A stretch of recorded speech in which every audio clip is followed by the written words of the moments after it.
Gold, trusted gold buyers. మీరు తాకట్టు పెట్టిన బంగారాన్ని విడిపించి ఈ రోజు ఉన్న మార్కెట్ ధరకు కొనబడను. నమస్తే, welcome to I dream weekend update with కవిత.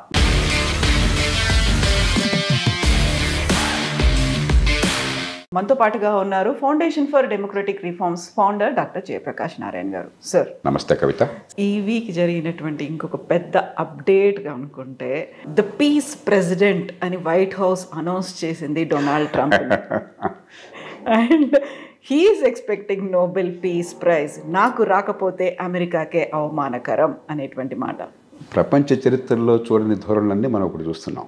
ఒక అమెరికా రాష్ట్రపతి కొన్ని రకాలుగా దురుకు స్వభావం, కొన్నిట్లో కొంచెం విజ్ఞత. ఉదాహరణకి ఆయన ప్రతిపాదించినటువంటి గాజా విషయంలో డొనాల్డ్ ట్రంప్ నుంచి ఊహించిన దానికంటే ఎక్కువ పరిణతి, ముందు చూపు కనిపించినాయి. అది చాలామంది ప్రపంచంలో విజ్ఞులు.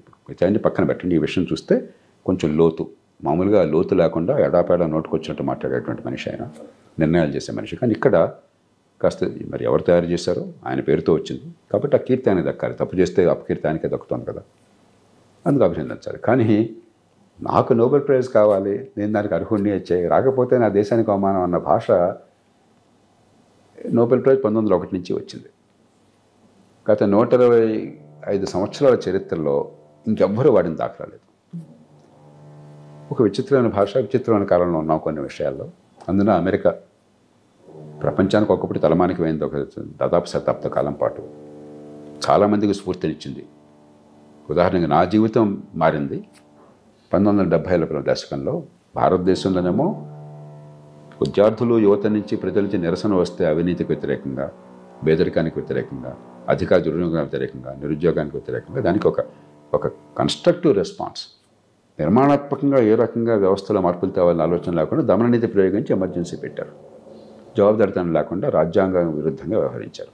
ఇది అక్కడ అమెరికా రాష్ట్రపతి ప్రపంచంలో అత్యంత కీలకమైన పదవి. ఆయన చిన్న తప్పులు చేశాడు. మనవాళ్ళు రోజు చేస్తున్న తప్పు, ఆనాడు ఈనాడు తప్పులు చేస్తే చాలా చిన్న తప్పులు చేశాడు. కానీ ఆయన పదవి పీకేశారు. ఆయన రాజీనామా చేయాల్సిన అవసరం వచ్చింది. అంటే వ్యవస్థ జవాబుదారితనం ఎలా తీసుకొచ్చింది చెప్పన్నది. వాటర్ గేట్స్ కానీ ఈ రెండింటికి మధ్య ఉన్నటువంటి తేడా నా తరంలో లక్షలాది మందిని కదిలించింది. అలాంటి అమెరికా 50 ఏళ్ల తర్వాత ఎట్లా ఉంటుందని నేను కల్లో కూడా ఊహించలే. ఆ దేశంలో ఇప్పటికి కూడా చాలా బలం ఉన్నది, చాలా వ్యవస్థాగతమైనటువంటి ఏర్పాటు ఉన్నది. బహుశా ఈ ఒడిదుడుకులు తచ్చుకుంటారు. కానీ అమెరికా రాష్ట్రపతి ఇట్లా చేయగలడు, ఇలా ప్రవర్తించగలడని, ఇలాంటి భాష వాడగలని ఊహించలేదు. ఇక అంతకంటే చెప్పాను. ఉదాహరణకి ఆయన ఐక్యరాజ్య సమితిలో చేసిన ప్రసంగం చాలా విచిత్రమైన ప్రసంగం. మరి అది ఆ దేశ రాజకీయం. మనకి ఎవరొక్కడ రాష్ట్రపతి ఉండాలో మనకు హక్కు లేదు, మనకు అవసరం లేదు. మనకు కావాల్సింది మనతో వాళ్ళతో సంబంధాలు, ప్రపంచం మీద వాళ్ళ ప్రభావం, దానివల్ల మనం పడే కష్ట నష్టాలు, లాభ నష్టాలు చూసుకుందాం. అమెరికన్ ప్రజలు చూసుకుంటారు. సో 7 యుద్ధాలను ఆపాను అని పదే చెప్పినప్పటికీ అనుకోకుండా నోబెల్ పీస్ ప్రైజ్ని అనౌన్స్ చేసే కొన్ని గంటల ముందు వచ్చినటువంటి ఈ సీజ్ ఫైర్కి సంబంధించినటువంటి ఒక ప్రకటన ఒక బిగ్గెస్ట్ బూస్ట్ అనేది వినిపిస్తోంది sir. At the same time మనం డొనాల్డ్ ట్రంప్ గురించి మాట్లాడుకుంటే ఆయన వచ్చిన దగ్గర నుంచి మన మీద శాంక్షన్స్ని పెంచారు, టారిఫ్ని పెంచారు. At the same time very రీసెంట్గా H1B వీసాలకి సంబంధించి కూడా మన వాళ్ళ మీద అన్ని ఆంక్షలు పెట్టడం, ఇవన్నీ చూస్తుంటే ఓవరాల్గా ఇప్పటిదాకా గడిచినటువంటి టెన్యూర్ ఏమనిపిస్తోంది సార్ మీకు? ముందు నోబెల్ ప్రైజ్ గురించి ఆలోచిస్తే ఇంతగా నోబెల్ ప్రైజ్ కోసం ఎవరు ఆరాటపడాల.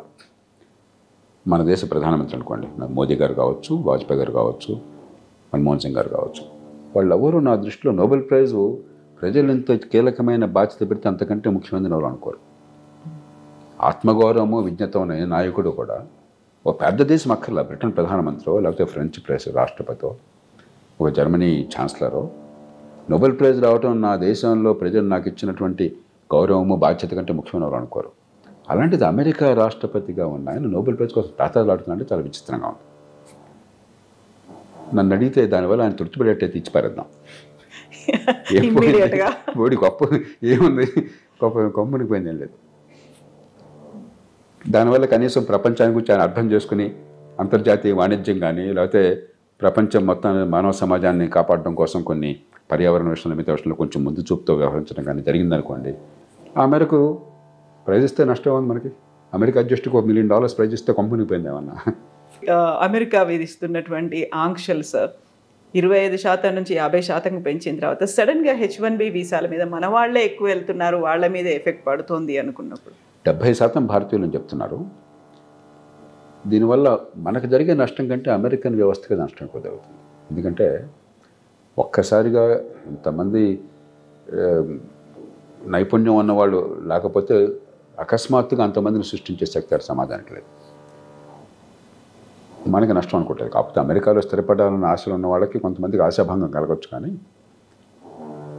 అది కూడా పెద్ద నిలబట్టలేదు. ఎందుకంటే ఇక్కడ H1B వీసాలు ఉన్నా కూడా వాళ్ళకి H1B వీసా ఉంటే తను కొనసాగుతుందని గ్యారంటీ లేదు, కొనసాగితే గ్రీన్ కార్డు వస్తున్న గ్యారంటీ లేదు, సిటిజన్షిప్కి మార్గం కనిపించట్లేదు. అంచేత పెద్ద నష్టం ఏం లేదు, తాత్కాలికంగా కొంత అనిపిస్తుంది. కానీ అందులో కొన్ని ఏర్పాట్లు చేశారు. ఇప్పటికే అప్లికేషన్ పెట్టుకున్న వాళ్ళు వాళ్ళకి వర్తించకుండా చేశారు.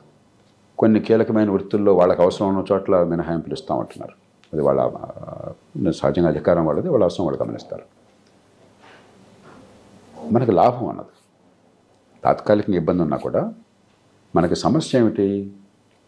4,30,00,000 మంది యూనివర్సిటీల్లో పట్టభద్రులు అవుతున్నారు. అంతమంది సంవత్సరం కాదు, అంతమంది యూనివర్సిటీల్లో ఉన్నారు ఉన్నత విద్యలో. కానీ వీళ్ళలో 10-15% పనికొచ్చేవాళ్ళు.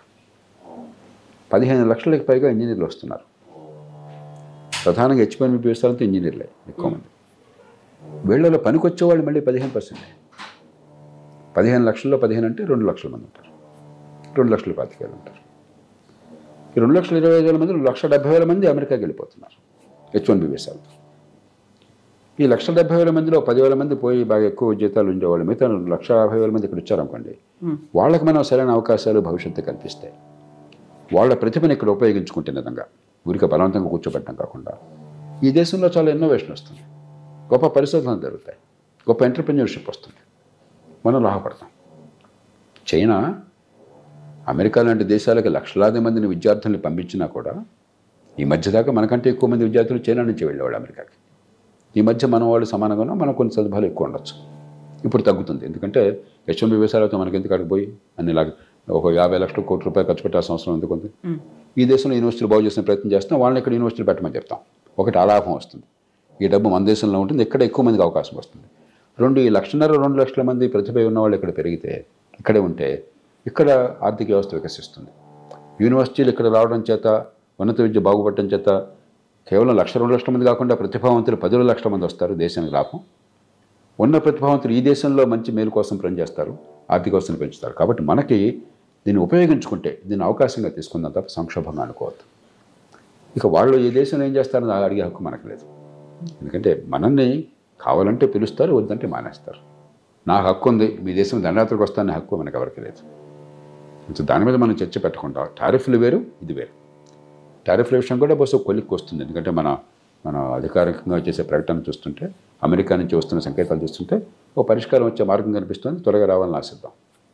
కొన్ని రోజుల్లో టైం పడుతుంది దానికైతే. Thank you so much sir. Thank you sir. And don't forget to subscribe to iDream. And for more videos, please subscribe to iDream. Please subscribe to iDream. Please subscribe iDream. And please subscribe to iDream. For more videos, subscribe to iDream. please like, share and subscribe to the channel. Congratulations, iDream. Subscribe to iDream. Subscribe to iDream. So subscribe to iDream Media. iDream team andarki huge congratulations. Please subscribe iDream Media. Please subscribe to iDream. Subscribe iDream. Please subscribe to iDream. iDream అంటే నా కళల ఛానల్ను subscribe చేసుకున్న నోరు తిరుగుతలేదు, మీరైతే గంట గుర్తు కొట్టండి. For more such videos, please subscribe to iDream. Subscribe to iDream. Please subscribe to iDream. Please subscribe iDream Media. Please do subscribe to iDream. Please subscribe to iDream Media. For best entertainment and information, please subscribe iDream.